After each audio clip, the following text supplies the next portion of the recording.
सुप्रभात श्रोताओं, जय माँ लक्ष्मी की। सर्वे भवन्तु सुखिन, सर्वे सन्तु निर्मया, सर्वे भद्राणि पश्यन्तु, माँ कश्चित् दुख भाग भवेत्। आज का दिन है माँ लक्ष्मी की कृपा और माँ लक्ष्मी के प्रति भक्तों की श्रद्धा का। हम आज एक ऐसी कथा की शुरुआत करने जा रहे हैं जो आपके घर में सुख समृद्धि और धन की वर्षा लाएगी।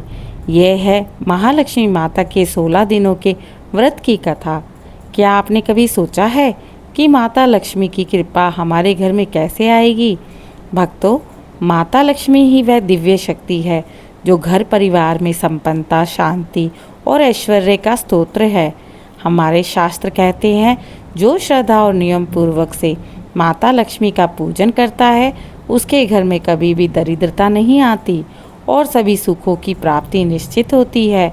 श्रोताओं, वर्तमान समय में हम सभी अपने परिवार के लिए सुख और समृद्धि चाहते हैं, परंतु क्या आपने कभी सोचा है कि वास्तविक सुख केवल धन संग्रह ही नहीं, बल्कि माता लक्ष्मी की कृपा में निहित है। हिंदू शास्त्रों में कहा गया है, 16 दिन का यह व्रत विशेष रूप से धन, स्वास्थ्य, परिवार की खुशहाली के लिए किया जाता है। व्रत करने वाले जातक को प्रतिदिन माता लक्ष्मी की आराधना करनी होगी। प्रतिदिन पूजन और भक्ति भाव से व्रती को मन निर्मल रखना होगा। क्रोध और ईर्ष्या से दूर रहना होगा। यही निर्मल मन माता को प्रसन्न करेगा और घर में समृद्धि लाएगा। तो चलिए श्रोताओं, चलते हैं माँ लक्ष्मी के लोक में। कहते हैं, प्राचीन काल में एक राजा अपने राज्य में ऐश्वर्य और शक्ति में प्रसिद्ध था। फिर भी उसके घर में हमेशा कष्ट और आर्थिक समस्याएं बनी रहती थी।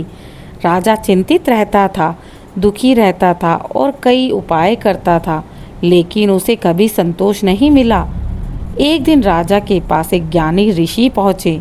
उन्होंने राजा से कहा, हे राजन, आपके घर में सुख और समृद्धि की कमी माता लक्ष्मी के आशीर्वाद के अभाव से है। यदि आप 16 दिन का व्रत श्रद्धा और नियम पूर्वक से करेंगे तो माता स्वयं आपकी सहायता करेगी और वह आपको धन, समृद्धि और आपकी प्रजा को सुख प्रदान करेगी। राजा ने ऋषि की बात सुनी। फिर राजा ने सोचा, क्यों ना ऋषि की बात मानी जाए और इस व्रत का संकल्प क्यों ना लिया जाए। फिर क्या था, राजा ने ऋषि की बात मान माँ लक्ष्मी के 16 दिन के व्रत का संकल्प लिया। श्रोताओं, याद रहे, व्रत की सफलता केवल पूजा तक सीमित नहीं है। इसका प्रभाव तब तक गहरा नहीं होता जब व्रती का मन और शरीर दोनों स्वच्छ और निर्मल हो। आइए मैं आपको बताती हूँ किस प्रकार राजा ने अपने व्रत की तैयारी की। सबसे पूर्व वह ब्रह्म मुहूर्त में उठा। उसने स्नान कर स्वच्छ वस्त्र धारण किए, घर को साफ सुथरा रख पूजा स्थल सजाया, दीपक, फूल, रोली, नैवेद्य का प्रबंध किया। परंतु राजा के अंदर एक ऐसी निष्ठा थी जिसने सिर्फ भौतिक नहीं बल्कि अपनी शुद्धि और निष्ठा को भी अनिवार्यता दी। व्रती को प्रतिदिन माता लक्ष्मी से अपने घर परिवार की समृद्धि के लिए प्रार्थना करनी चाहिए, जो राजा ने माता लक्ष्मी की पूजा करते समय माता लक्ष्मी से मांगी। राजा को पहले दिन ही घर में शांति और सुख का अनुभव हुआ। फिर दूसरे दिन राजा ने देखा कि कुछ पुराने ऋण चुक गए और घर में धन का प्रवाह शुरू हो गया। माता लक्ष्मी ने व्रती की भक्ति देखकर सुख की वर्षा की। तीसरे दिन व्रती के घर में छोटे छोटे से चमत्कार होने लगे। रसोई में नए पदार्थ आने लगे। परिवार में प्रसन्नता बढ़ती गई। व्रती ने माता को धन्यवाद देते हुए भक्ति और उत्साह बढ़ाया। चौथे दिन माता लक्ष्मी ने सपने में राजा और रानी को दर्शन दिए। माता ने कहा, तुम्हारी भक्ति से मैं प्रसन्न हूँ। माता लक्ष्मी ने राजा और रानी को आश्वासन दिया कि तुम्हारे घर सुख और समृद्धि शीघ्र आएगी। पांचवें दिन व्रती ने यानी राजा और रानी ने घर की पुरानी वस्तुएं और उपकरण स्वयं व्यवस्थित हो गए। माता लक्ष्मी के दर्शन से घर में ऊर्जा और आनंद बढ़ता चला गया। छठे दिन राजा और रानी के मन में उत्साह बढ़ने लगा। माता लक्ष्मी ने उन्हें आशीर्वाद प्रदान किया कि वे अपने राज्य और घर में न्याय, सुख और संपन्नता बनाए रखेंगे। सातवें दिन व्रती के घर में हर जगह शांति और प्रसन्नता का अनुभव होने लगा। माता की कृपा से पुराने संकट दूर होने लगे। इस 16 दिवसीय महालक्ष्मी के व्रत के दौरान व्रती ने यानी राजा और रानी ने हर दिन माता का पूजन किया और भक्ति में वृद्धि होती ही गई। घर में धन और सुख का प्रवाह जारी रहा। परिवार के सभी सदस्य माता के आशीर्वाद से प्रसन्न और सुरक्षित महसूस करने लगे। 13वें दिन व्रती ने महसूस किया कि माता लक्ष्मी की कृपा उनके घर में स्थायी हो गई है।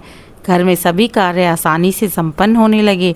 14वें दिन माता ने व्रती को दर्शन देकर कहा, हे व्रती, तुम्हारी भक्ति अटूट है, तुम्हारे घर में मैं हमेशा सुख समृद्धि बनाए रखूंगी।